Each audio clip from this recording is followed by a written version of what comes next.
I did not get a chance to record this lesson in the classroom, so I will be recording it now, just like I did to mimic what I taught in the classroom. So today we're going to be introducing chapter 4. Our first lesson is 4.1, and we'll be using accounts and preparing and maintaining a chart of accounts. This concept is called file maintenance, and we'll kind of go into that a little bit more. So just as a brief review, chapter 3 we did a lot of journalizing entries. You guys learned the process. We know that accounting is made up of processes, and those processes are made up of multiple steps. So what we're going to learn today will have multiple steps, just like the journalizing procedure. So as an accountant, remember, you get to make those decisions. You are setting up things. It is up to you. How do you best stay organized? You get to make those decisions. So that's something that we can relate back to the overall picture. So our first thing is going to be our account form. So this looks pretty similar to that journal entry, but not quite. So just a little bit different. So this account form we're going to use to summarizing in one place all of the changes to one single account. A separate form is used for each account. So cash will be a separate account. Accounts payable, for each person you're going to have each separate account. So you're going to have an account form for each of those accounts. So this is a sample of a blank account form, and we'll kind of go over each part in a moment. So we want to think of those T accounts that we practiced, that we've used before, and we want to look at how it relates to that account form. So the information needed to trace the entry back to the journal page is going to be right here. So you're looking at the account, you're looking at the date, the item, the debit, the credit, just like that T account. And then you can see our debit and our credit side, just that T account. That account name would be at the very top there. So cash, the debit, the credit. What are we receiving in cash? What are we taking out of cash? And then we have this additional part here, which is going to be our balance. And these are our balance columns, our debit and our credit. We'll talk about those as well, but kind of the running total. So when we're thinking of, you're journalizing all those entries, how do we know what the balance of that cash account will be? Okay, so we might, if you're keeping track by hand or keeping track maybe by calculator tape, exactly. This is going to be a better and easier way to kind of keep track of that running balance that we have. So now we're looking at our chart of accounts here. So just take a brief look at it. What kind of patterns do you see here? Okay, great, yes, so they go by tens. That's a great observation. Let's take a look at our balance sheet accounts here. So when we're seeing cash, petty cash, what kind of pattern are we noticing there? How are they organized? No, not alphabetically, so we're not, do you think they might be listed maybe order of importance? Maybe. Liquidity, perfect, that is exactly right. So they are listed in the form, how they're the most liquid to the least liquid. So cash, how easy is that cash to convert into cash? Well, it's cash, so perfect. Petty cash, we haven't really explored that topic a ton yet, but imagine kind of like if you were at a concession stand or something, that box they might keep of just some extra bills, some extra coins, something like that. Accounts receivable. Well, when we receive cash in, finally that turns into cash, but we could ask those customers, hey, we need this cash, can you pay now? Receive that cash. Supplies.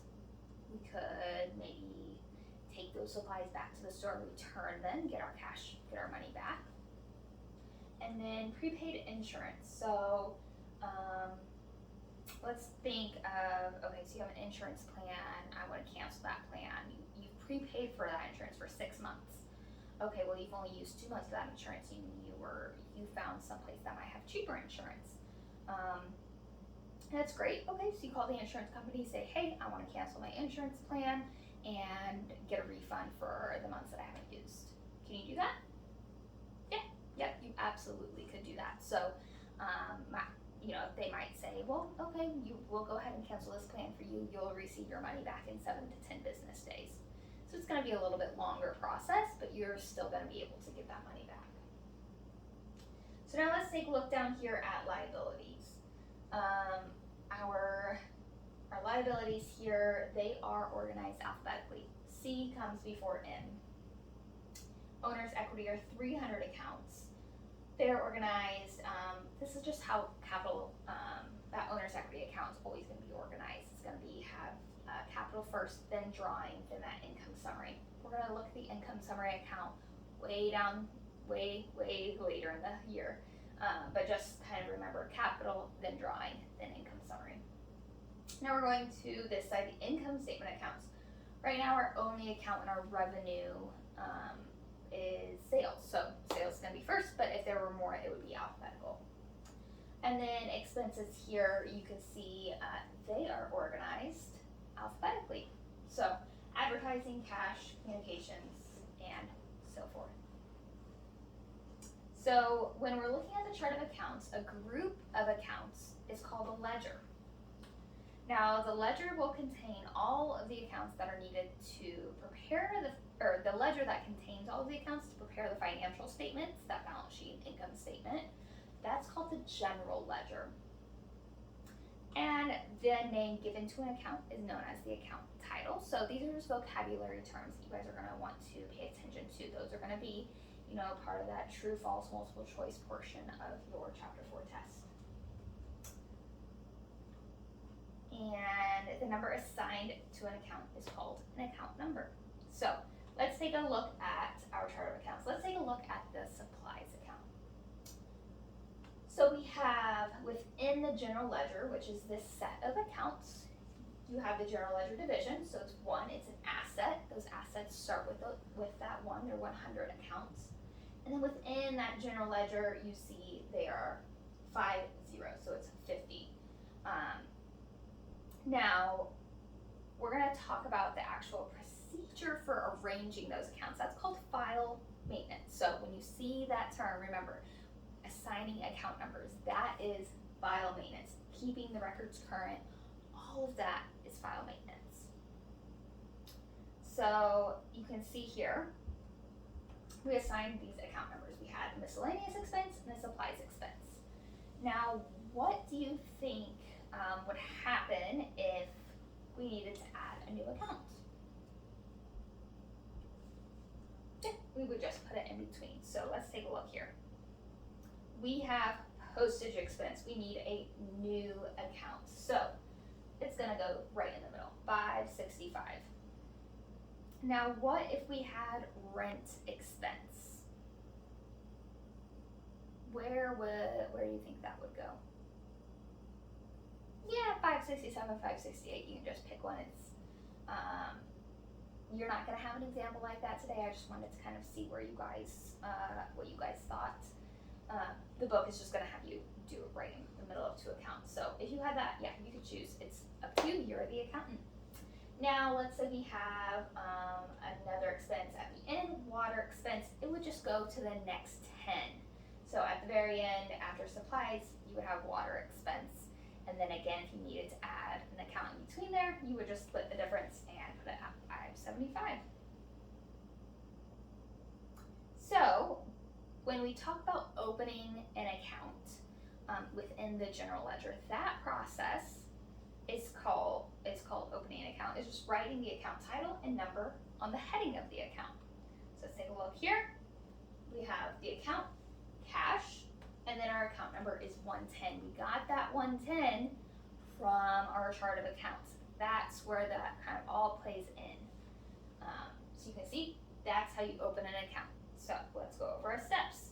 Step 1, we're going to write the account title cash after the word account. And then step 2, we are going to write the account number 110 after the words account number. Those are the 2 steps in opening an account. So pretty easy process there. remember on your quiz, there are going to be, it's going to ask you what are the 2 steps. First step is going to be writing that account title. Second step is going to be writing that account number. So here we go again, 2 parts. The 2 parts of an account number. So the first digit indicates where in that general ledger division the account is located. And then the second and third digits indicate the location of the account within that division. So those are the 2 parts of an account number.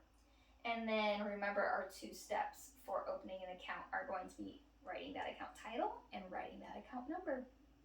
So that is all for chapter 4.1 today. I want you guys to go ahead and take chapter 4.1 quiz. I want you to work on the on your own, you can start to work on the on your own. In about 5 minutes, we're going to go ahead and work on the work together portion. And then you can go ahead and work on those application problems for 4.1.